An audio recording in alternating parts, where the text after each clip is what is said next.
2024 का लोकसभा चुनाव मनुवादी विचारधारा के खिलाफ लड़ाई। नागपुर में सत्ता पक्ष पर जमकर बरसे मल्लिकार्जुन खड़गे। कांग्रेस अध्यक्ष मल्लिकार्जुन खड़गे ने रविवार को कहा कि 2024 का लोकसभा चुनाव प्रधानमंत्री नरेंद्र मोदी के खिलाफ नहीं बल्कि सत्तारूढ़ सरकार की मनुवादी विचारधारा के खिलाफ लड़ाई है। नागपुर लोकसभा सीट से केंद्रीय मंत्री और भाजपा के कद्दावर नेता नितिन गडकरी के खिलाफ कांग्रेस उम्मीदवार विकास ठाकरे के लिए एक चुनावी रैली को संबोधित करते हुए खड़गे ने कहा कि कांग्रेस बाबा साहेब अम्बेडकर के संविधान को बचाने के लिए लड़ रही है, जो 140 करोड़ भारतीयों के अधिकारों की रक्षा करता है। खड़गे ने कहा कि ठाकरे कोई नामी गिरामी उम्मीदवार नहीं बल्कि जमीनी स्तर के कार्यकर्ता हैं। उन्हें मनुवादी विचारधारा को हराने के लिए चुना गया है। 2024 का लोकसभा चुनाव मोदी या गडकरी के खिलाफ नहीं बल्कि मनुवादी विचारधारा के खिलाफ लड़ाई है। खड़गे ने दावा किया कि अगर राष्ट्रीय स्वयंसेवक संघ भारतीय जनता पार्टी की जीत होती है तो आगे कोई चुनाव नहीं होगा और वे संविधान को खत्म कर देंगे। उन्होंने कहा कि कांग्रेस ने देश की आजादी के लिए काम किया, लेकिन अब मोदी पूछते हैं कि पार्टी ने पिछले 70 वर्षों में क्या किया है। खड़गे ने आरोप लगाया, आरएसएस ने स्वतंत्रता संग्राम के दौरान कुछ नहीं किया, लेकिन अब वे राम मंदिर और बाबा साहेब अम्बेडकर के नाम पर वोट मांगने आते हैं। अम्बेडकर की एक तस्वीर तो छोड़िए, इन लोगों ने अपने कार्यालय में राष्ट्रीय ध्वज भी नहीं रखा। उन्होंने कहा कि युवा इन संगठनों का इतिहास नहीं जानते हैं और मोदी के झूठ से गुमराह हैं। खड़गे ने कहा कि मोदी के कार्यकाल में देश की जीडीपी सकल घरेलू उत्पाद 5 से 6% की दर से बढ़ रही है, जबकि संयुक्त प्रगतिशील गठबंधन संप्रग शासन के दौरान ये 8-9% थी। कांग्रेस अध्यक्ष ने कहा कि मोदी विपक्ष को भ्रष्ट कहते हैं, लेकिन उनकी पार्टी दागी नेताओं को शामिल करती है। भाजपा एक ऐसी लॉन्ड्री है जहां भ्रष्टों को मोदी शामिल करते हैं, अमित शाह उन्हें धोने के लिए डालते हैं और गडकरी उन्हें क्लीन चिट देते हैं।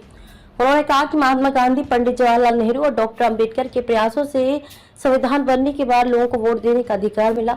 खड़गे ने कहा कि कांग्रेस का घोषणा पत्र सर्वसमावेशी है और इसमें गरीबों, पिछड़ों, किसानों और समाज के सभी वर्गों का ख्याल रखा गया है।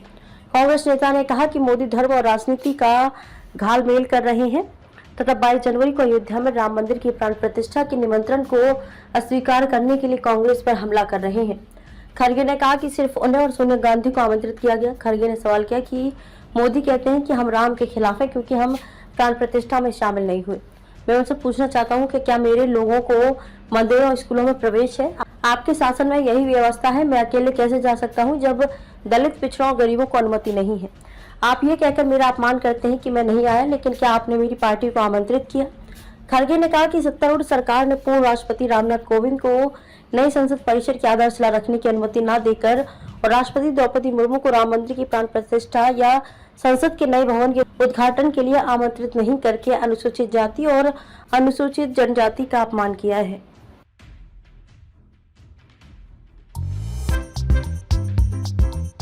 नांदेड़ शहर के फर्नीचर मार्केट में एक भरोसेमंद और मशहूर नाम CM furniture and home appliances, उम्दा क्वालिटी, वाजबी दाम, यही है हमारी पहचान। हमारे यहाँ नामी गिरामी कंपनियों के सागवान और वुड बेस मटेरियल से बने बेहतरीन bedroom set, sofa set, tea table, अलमारियाँ, dining table, sleep well mattresses और ब्रांडेड कूलर्स और दीगर तमाम तरह के फर्नीचर्स। इसके अलावा ऑफिस फर्नीचर में office table, revolving chair, visitor chair और ब्रांडेड कंपनी के फाइबर चेयर भी दस्तयाब है। शादी व दीगर तकरीबात के लिए हस्बे जरूरत और साइज के मुताबिक फर्नीचर तैयार किए जाते हैं। एक बार जरूर तशरीफ लाए। प्रोप्राइटर नवाब यासिर और नवाब सुबेर।